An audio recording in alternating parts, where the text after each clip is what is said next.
a word of knowledge.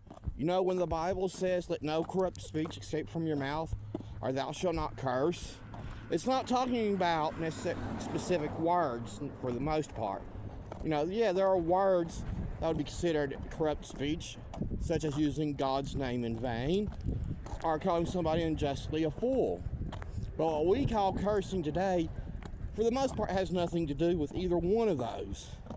Unless you are willing to tell me, you know, for example, what is the difference between saying that I had a huge bowel movement last night, or I took a big shit last night, or I had the best intimate relationship with my wife last night that we've ever had, or I had the best fuck session with my wife last night that I ever had. There's no difference between those two. Now, you can say how you use those words determine it, but the words themselves are not sinful. For no words in and of themselves are sinful. You know, if I'm talking about God, and I say, Yahweh bless you, I'm not using his name in vain.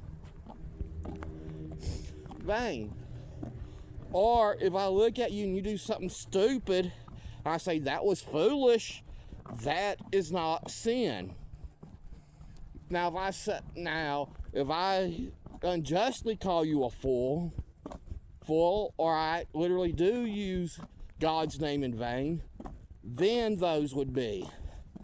But there is no difference between stubbing my toe and saying, oh, foot, and stubbing my toe and saying, oh, shit. There's literally no difference. If one's a sin, both's a sin. If it's a sin to say, I took a huge shit last night, then it's a sin to say, I took a huge bowel movement last night. If it's a sin to say that I had the greatest intimate relationships with my wife that we ever had last night,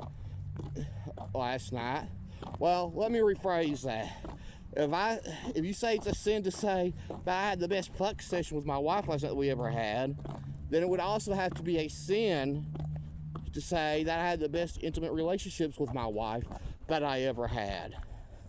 The words are synonymous with each other. The words in and of themselves are not sinful.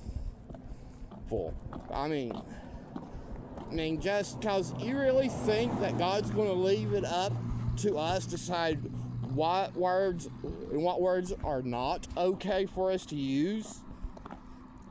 No, he's not. Not going to leave that up to society to determine which words are sinful and which words are not. So, learn something, people.